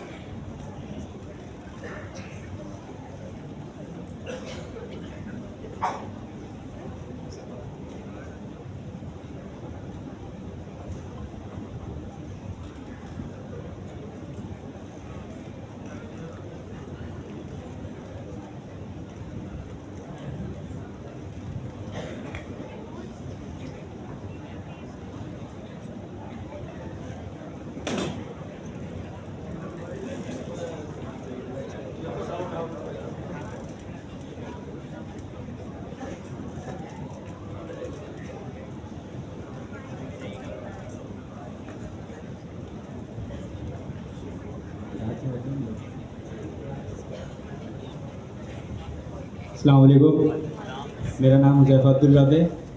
3 मंथ पहले हमें टास्क मिला था स्टार्टअप चैलेंज का, जिसमें प्रॉब्लम सॉल्व करनी थी। तो मैंने सोचा प्रॉब्लम्स यूज़र की मैं सॉल्व कर रहा हूँ तो यूज़र से भी पूछ लूँ। मुझे एक प्रॉब्लम आती है जब मदर कुछ लाने को बोलती है तो मैं जाके भूल जाता हूँ कि क्या लाना था क्या नहीं लाना था। मैंने सोचा प्रॉब्लम सिर्फ मुझे आती है औरों को भी आती है। फिर मैं इम्तियाज़ गया और मैंने पूछा आपसे ग्रोसरी करते हुए आपको क्या प्रॉब्लम्स मिलती हैं। तो उन्होंने मुझे ज़्यादातर ये जवाब आया कि हमें लिस्ट बनाने में मसला होता है या हमें वो आइटम्स याद करने में मसला होता है जो हमें ख़रीदने हैं। सही है, तो मैंने इसका सलूशन निकाला।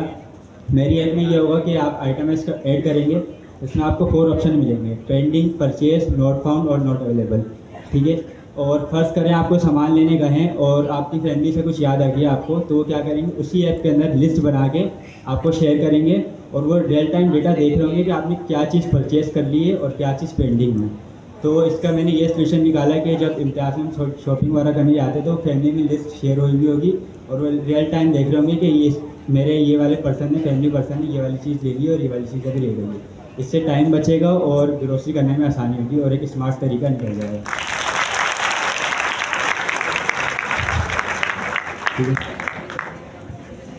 देख रहे हो भाई, माशाल्लाह से पोटेंशियल प्रोडक्ट्स मौजूद हैं, बंदे काम कर रहे हैं।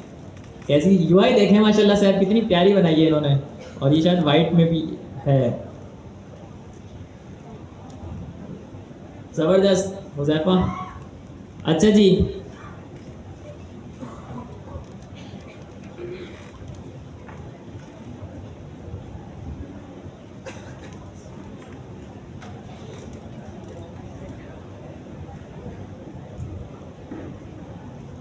अस्सलाम वालेकुम, मेरा नाम मोहम्मद सुबान सऊद है और आज से 3 महीने पहले सर ने ये चैलेंज दिया स्टार्टअप का।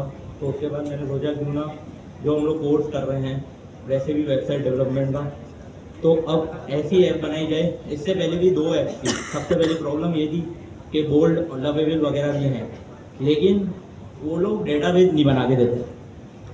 अब मैंने एक ऐसी ऐप बनाई है जिस मेरी ऐप का नाम codefusion.ai है, और यहाँ पर आप लोग जाएंगे तो सिर्फ एक अच्छी प्रॉम्प्ट, जो हमारा टॉपिक चल रहा है वो भी बड़ा काम आने वाला है इस ऐप में, तो एक प्रॉम्प्ट देंगे और यहाँ पर ये वेबसाइट पूरी 33 लैंग्वेजेस पे बिल्ड कर सकता है, जिसमें फ्रंट एंड भी आप लोग अलग से बनवा सकते हैं, बैक एंड भी बनवा सकते हैं और full stack website with all database.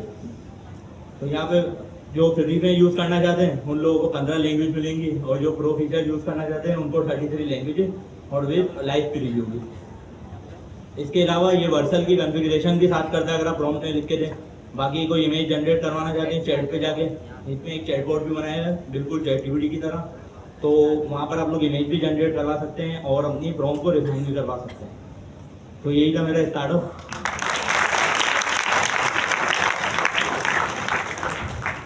ज़बरदस्त ज़बरदस्त सुबान, बेहतरीन। देखें ऐसे बनती हैं जो बड़ी बड़ी एप्लीकेशंस होती हैं ना, उनकी शुरुआत ऐसे ही होती है, इसके बाद फिर वक्त के साथ साथ इम्प्रूवमेंट्स होती हैं। देखें माशाल्लाह से कितनी बेहतर प्रोडक्ट जो है वो इन्होंने बनाई है। इस दौरान कितनी इनकी पर्सनल लर्निंग हुई होगी। ये एप्लीकेशंस बनाना, फिर इन्हें जो है वो प्रोडक्शन पर लेकर जाना इज़ ए स्किल इटसेल्फ। जी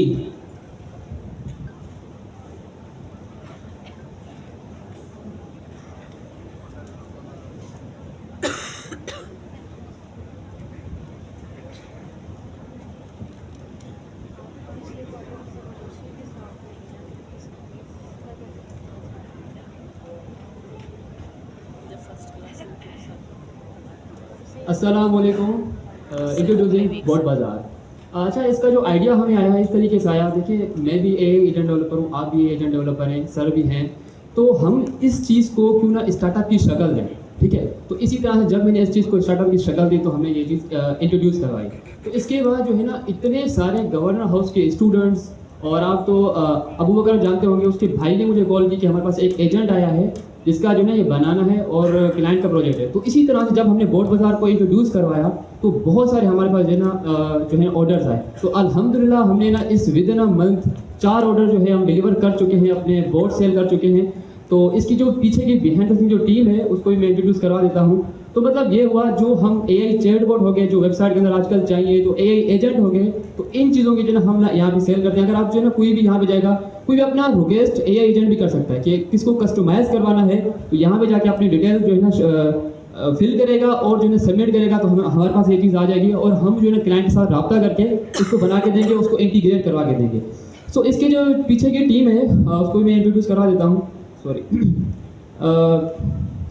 इसमें चलते हैं और टीम, और इसको जो पीछे बनाने वाली टीम है, एक हूँ मैं और दूसरे हैं फाउंडर शाहिद अली। तो ये जो है एक एआई पावर्ड सॉल्यूशन है बोट बाजार।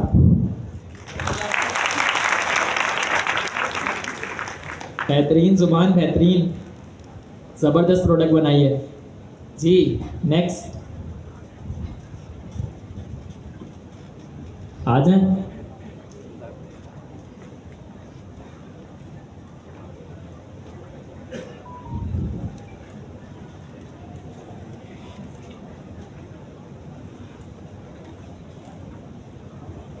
अस्सलाम वालेकुम everyone, my name is Faria. और हमने जो स्टार्टअप बनाया है कि आजकल जो है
सेकंड क्लास से स्टार्ट किया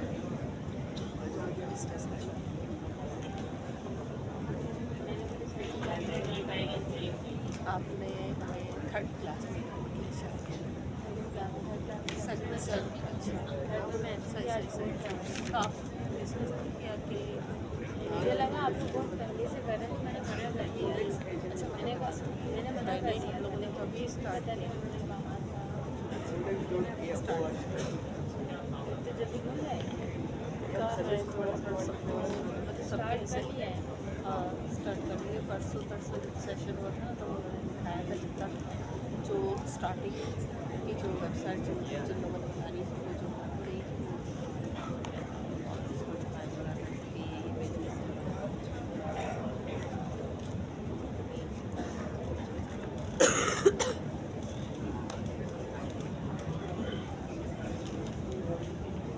तो ये हमारी वेबसाइट है। जैसे कि आजकल गर्ल्स की ज़्यादा प्रॉब्लम आती है कि वो आउटफिट जो सेलेक्ट नहीं कर पाती किसी भी इवेंट्स के लिए, और जो है फाउंडेशन चाहिए होता है, मतलब स्किन बेस्ड फाउंडेशन नहीं मिल पाता, और जो है मेकअप सजेशन नहीं मिल पाती। तो हम मैंने और मेरी जो मैम सर ने ये जो है वेबसाइट बनाई है पर्सनल स्टाइलिंग के नाम से।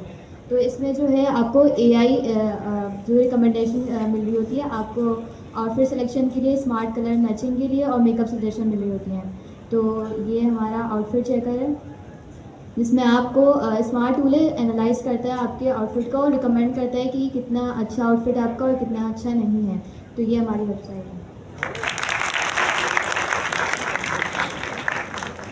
बेहतरीन पर्सनल स्टाइलिंग लड़कियों के लिए इन्होंने बना दी है, लड़कों के लिए आप में से भी बना दे।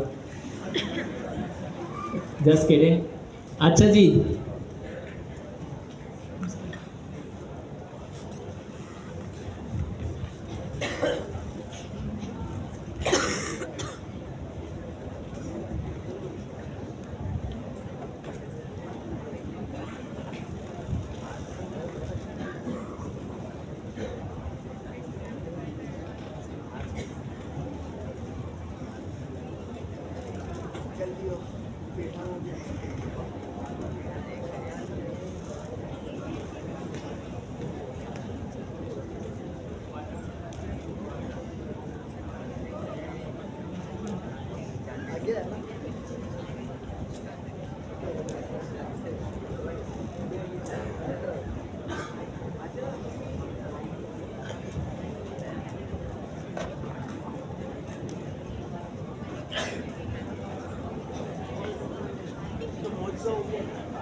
ये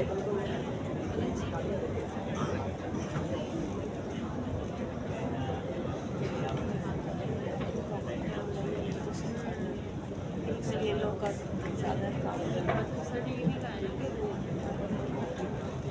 उसमें भी होनी चाहिए हम लोग की ज़्यादा कुछ बने चालू है। My name is Muskan Fiaz और मेरी जो वेबसाइट का नाम है RHE जैसा। बेसिकली ये एक मेडिसिन के लिए वेरीफाइंग जो है वेबसाइट है। आप जब जाते हैं मेडिसिन ले रहे हैं फार्मेसी वगैरह में, बहुत सारी ऐसी मेडिसिन होती है जो फेक होती है या फिर अनवेरीफाइड होती है। आप लोगों को इसकी वजह से 1 लाख डेथ्स होती है पर ईयर और बहुत सारे जो लोग होते हैं इन काउंटरफिट मेडिसिन को खाने की वजह से उनको बहुत सारे हेल्थ इश्यूज भी होते हैं। तो मैंने ये वेबसाइट बनाई है जिससे आप क्या कर सकते हैं, वेरीफाई कर सकते हैं। आपने सिर्फ अपनी मेडिसिन की इमेज अपलोड करनी है एंड देन वो आपको बता देगा कि ये मेडिसिन वेरीफाई है या नहीं है। ये ड्रैफ्ट का एक डेटाबेस यूज़ करते हैं। अभी फिलहाल डमी डेटाबेस यूज़ हुआ है क्योंकि मैं ड्रैफ्ट के डेटाबेस के लिए जो है रिक्वेस्ट दी हुई है। जैसे अप्रूवल आएगा तो उसको फिर मैं इम्प्लीमेंट कर दूँगी। वैसे अभी फिलहाल मैंने 1 मंथ अभी डेवलपिंग की है और रिसेंटली मैंने इसको स्टार्ट किया है।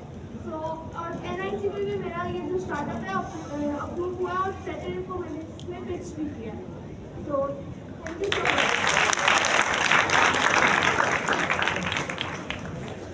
हर मार्केट का, हर नीश का स्टार्टअप आ रहा है। देखें, मेडिसिन की मार्केट का भी आ गया, स्टाइलिंग की मार्केट का भी आ गया और बहुत सारी चीज़ें भी।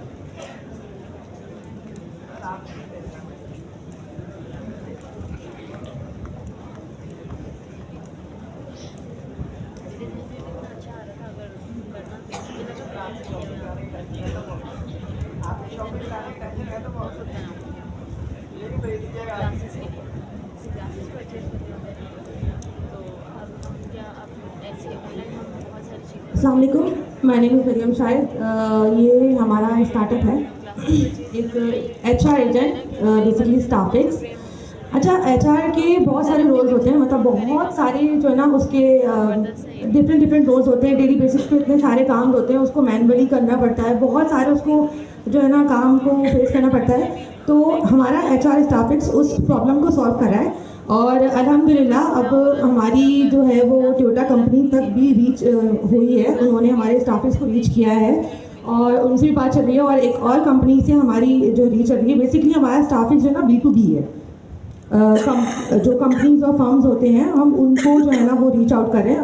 HR के जितनी भी मैनुअली काम कर रहे होते हैं, पेरोल, रिक्रूटमेंट और एनीथिंग आप देख सकते हो, ठीक है। जैसे आपका ये स्मार्ट स्केड्यूलिंग और ये हम इन फ्यूचर इसमें बहुत सारी चीज़ें भी ऐसे ऐड करने वाले हैं जो HR को और ज़्यादा यूनिक बनाएगा।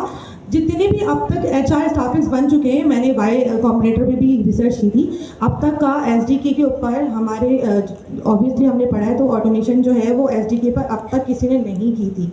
सो हमने स्टाफिक्स को, अपने HR को ऑटोमेट किया है एजेंट SDK के थ्रू और इंशाल्लाह आने वाले वक्तों में हम इसको और ज़्यादा यूनिक और ज़्यादा एफिशिएंट बनाने वाले हैं। अच्छा, मेरे साथ मेरी टीम है, रमीसा फातिमा, सिद्रा फारूक, हम तीनों ने मिलके इसको काम किया। ये हमारा UI है और इसका एक डैशबोर्ड भी रेडी है जो हम अपनी कंपनीज को आगे प्रोवाइड करेंगे। Thank you so much. बेहतरीन। ये माशाल्लाह से भी सीनियर स्टूडेंट्स हैं शुरू से ही तीनों, Q2 में भी, 3 में भी, अब 4 चल रहा है, 4 में भी माशाल्लाह से। अच्छा जी, इसके बाद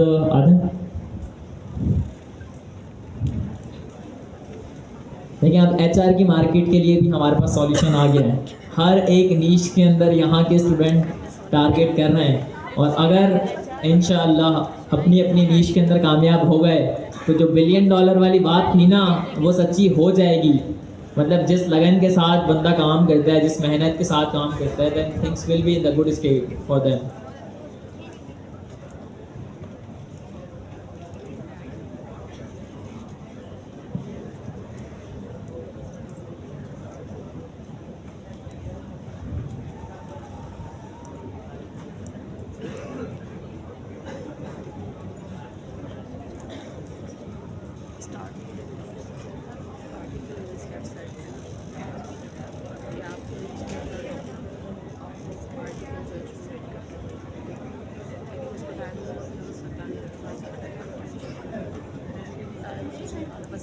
स्टार्टिंग में 2 पेजेस रेडी किए, लेकिन सर का टाइम हो गया और इनके 3 पेजेस रेडी हो काफ़ी, लेकिन मतलब कम हुआ, काफ़ी कम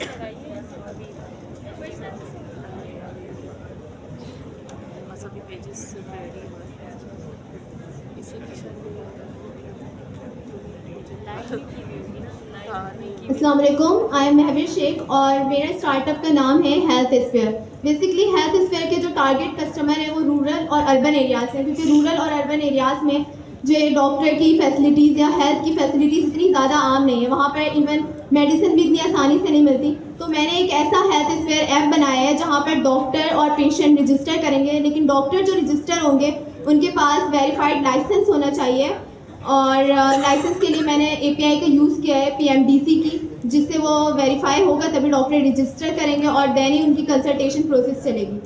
तो इससे ये होगा कि जो मुख्तलिफ क्लिनिक्स खुले हुए हैं जहाँ पर अनवेरीफाइड डॉक्टर काम कर रहे हैं और लोगों की जानों को खतरा है, तो इससे ये भी कम होगा। और साथ ही इसमें एक और फीचर इंट्रोड्यूस करवाया जिसमें फार्मा API को यूज़ करते हुए लोगों को मेडिसिन प्रोवाइड की जाएंगी और उसकी ऑथेंटिकेशन चेक की जाएगी कि जो मेडिसिन है वो ठीक है कि नहीं है, ऑथेंटिक है कि नहीं है। इससे जो लोग हैं वो फेक मेडिसिन से और उससे जो उनको मतलब फेक मेडिसिन से जो उनकी जानों को खतरा होता है उससे वो महफूज रहेंगे। तो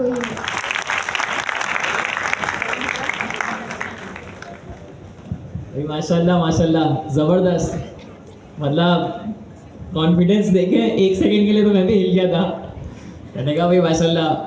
देखें क्लास के अंदर ऐसे नहीं पता चलता, छुपे रुस्तम इन मौक़ों पर ही जो है वो नज़र आ रहे होते हैं।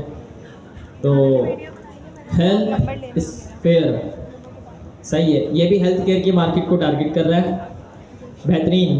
देखिए आज से पहले मुझे इन स्टूडेंट्स का पता ही नहीं था, इल्म ही नहीं था, ये आज नज़र आ रहे हैं, शुक्र है। और ये फिर भी इंशाल्लाह चलते रहेंगे। आ जाएं नेक्स्ट।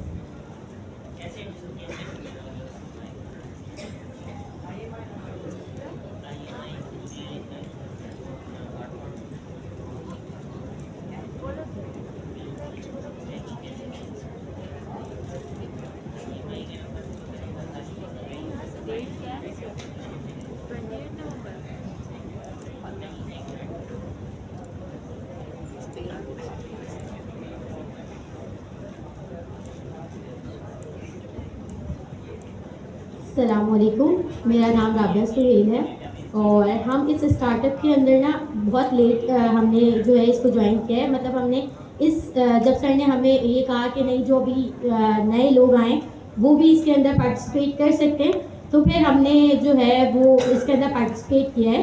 और हमारा जो प्रोडक्ट है वो जाहिर सी बात है जो लोग पहले से काम कर रहे हैं उनके मुकाबले में थोड़ा सा पीछे प्रोडक्शन के लिहाज से, लेकिन हम क्योंकि इग्नाइट अभी ज़िशान उस्मानी ने एक बहुत बड़े लेवल के ऊपर एक हैकाथॉन उन्होंने अनाउंस किया था इग्नाइट का, हम वहाँ पर भी अपने इस प्रोडक्ट को लेके गए थे, इस पिच डेक को लेके गए थे और अल्हम्दुलिल्लाह शॉर्ट लिस्ट भी हुए और परसों ही मैं वहाँ पे भी इसकी पिच डेक देकर आई हूँ।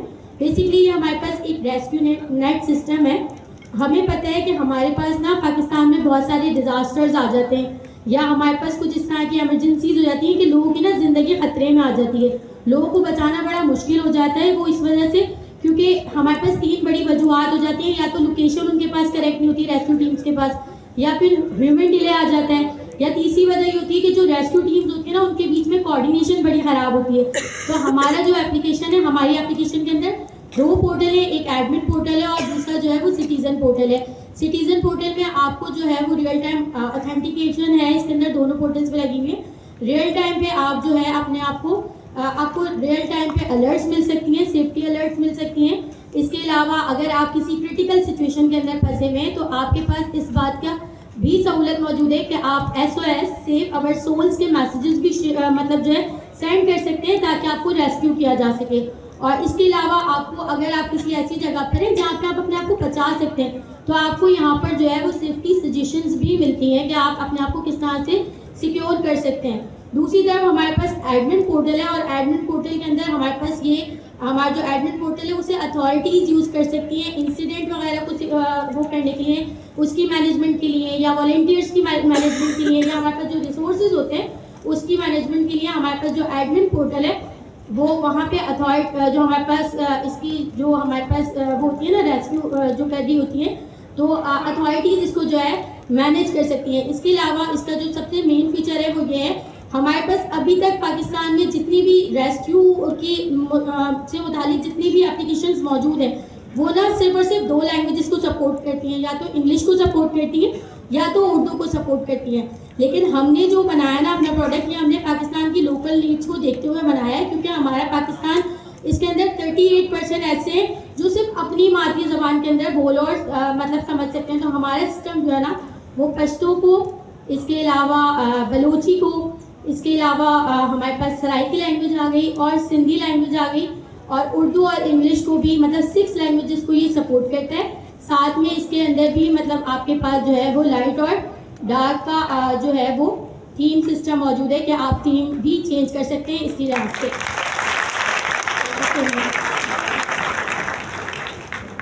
A very good solution to an existing problem। भाई ये वाली प्रॉब्लम तो सबको फेस करने को आम तौर पर नज़र आती है। ऐसा होता है ना, sometime something goes wrong and मतलब हम सब लोग परेशान होते हैं कि भाई क्या करें क्या ना करें। देखिए माशाल्लाह से ये चेहरे आपको यहाँ पर नज़र आ रहे हैं, मतलब मुझे तो खुद यकीन नहीं आ रहा कि इतनी अच्छी प्रॉब्लम्स को फाइंड कर यहाँ पर सॉल्यूशंस क्रिएट किए गए with the help of just this challenge, startup challenge. अच्छा जी आ जाए।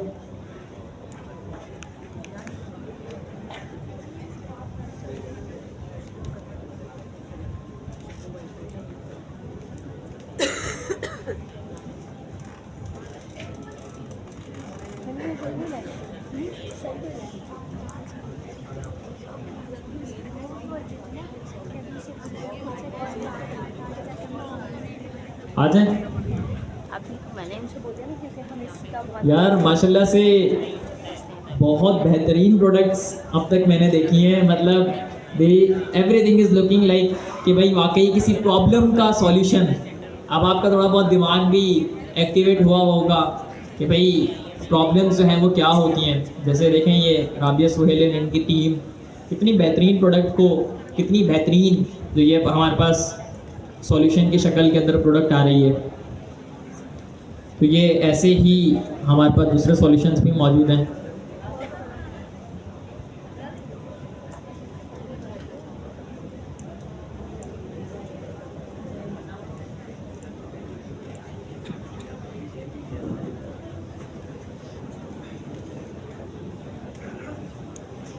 फर्स्ट क्लास से स्टार्ट किया है जी। अच्छा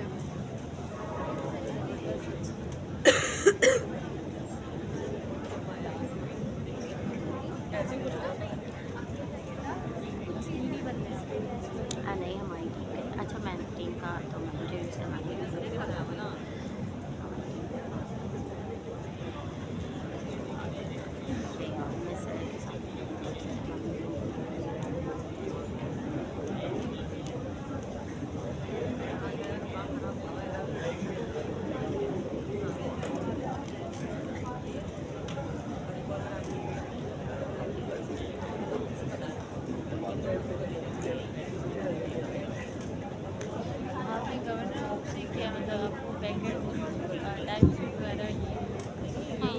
अस्सलाम वालेकुम, मेरा नाम सैयद हमजा अली है और हमारे कुछ टीम मेंबर हैं जिसमें से एक मोहम्मद हम्माद हैं जिन्हें सर भी जानते हैं। उनकी तबीयत ख़राब है, आज वो आए नहीं है। 2-3 पीछे बैठे हुए हैं, घबरा रहे हैं, वो स्टेज के पास आ नहीं पा रहे।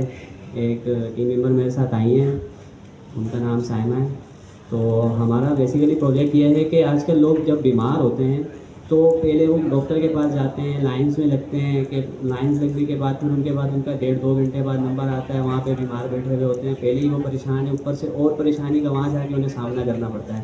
तो हमारी प्रोडक्ट ये करेगी कि यहाँ पर एक डॉक्टर है और एक पेशेंट है। तो सबसे पहले तो पेशेंट आएगा, वो आके रजिस्टर करेगा, उसके पास उसका पैनल है, तो वो उस पैनल पे आके अपनी रजिस्ट्रेशन करवाएगा। फिर उसके बाद उसे डॉक्टर शो हो जाएंगे। जब डॉक्टर शो होंगे तो वो अपनी बीमारी के लिहाज से वो डॉक्टर अपॉइंट कर लेगा वहीं पे, तो उसके पास टाइम भी आ जाएगा। इसी तरह जो डॉक्टर का एडमिन पैनल है, अगर हम उस पर आ जाएँ तो उस पर भी डॉक्टर जो है पहले वेरीफाई करवाएगा, वो अपनी जो सर्टिफिकेट है वो उसको ऐड करेगा। हम देखेंगे कि हाँ भाई ये वाकई डॉक्टर है भी या 2 नंबर इसने सर्टिफिकेट बनाया हुआ है। जब वो वेरीफाई होगा तो उसके बाद वो वहाँ पर आ सकता है। तो मुख्तलिफ क्लिनिक्स पे जो भी यहाँ पे आएगा वो अपनी रजिस्ट्रेशन करवा के अपने आप की मतलब लोकेशंस वगैरह बता देगा, उसके पास भी आ जाएगा कि हाँ मेरे पास अभी इस टाइम पे इतने इतने पेशेंट्स आएंगे, और आके अपने आप को मतलब उनकी जो भी बीमारी होती है, क्वेरी होती है, वो बता देंगे। दूसरा हमारे पास इसमें मैंने एक चैट बोर्ड भी बनाया जिसके अंदर हम अपनी जो रिपोर्ट्स होंगी उसको ऐड करेंगे, और वो चैट बोर्ड उस रिपोर्ट्स को अच्छे से एनालाइज करेगा और उसके मुताबिक उसको जवाब देगा। अक्सर वक़्त ऐसा होता है कि लोगों को रिपोर्ट आ जाती है लेकिन उन्हें पता ही नहीं चलता कि हमारी रिपोर्ट आई क्या है, समझ के आ रहा है, या उन्हें पता ही नहीं चल पाता कि हमारे साथ बेसिकली बीमारी क्या है। तो ये चैट बोर्ड उसको उसकी रिपोर्ट के मुताबिक 100% बताएगा। वो इससे बातचीत कर सकता है, वो उसको आराम से हर चीज़ बता सकता है कि हाँ आपको ये बीमारी है, आपको ये काम करने चाहिए, ये काम नहीं करने चाहिए। वो उसको स्पेशल गाइड भी करेगा। तो ये एक छोटा सा हमारा प्रोजेक्ट है।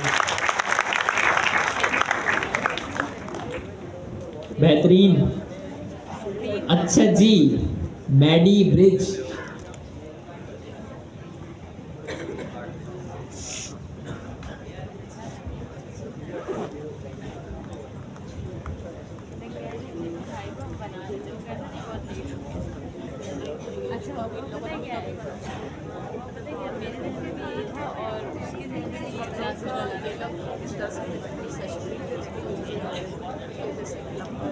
अच्छा वो लोग जो स्टार्टअप चैलेंज के अंदर पार्टिसिपेट कर रहे हैं and they were building their product, पर उनकी जो एप्लीकेशन है वो इंटरनेट के ऊपर होस्टेड नहीं है, यानी प्रोडक्शन स्टेज के ऊपर लाइव नहीं है, तो कोई मसले मसाइल वाली बात नहीं है। नेक्स्ट वीक जो है वो आप अपनी एप्लीकेशन को इंटरनेट के ऊपर होस्ट कर लीजिएगा और हम सिमिलर एक्टिविटी करेंगे।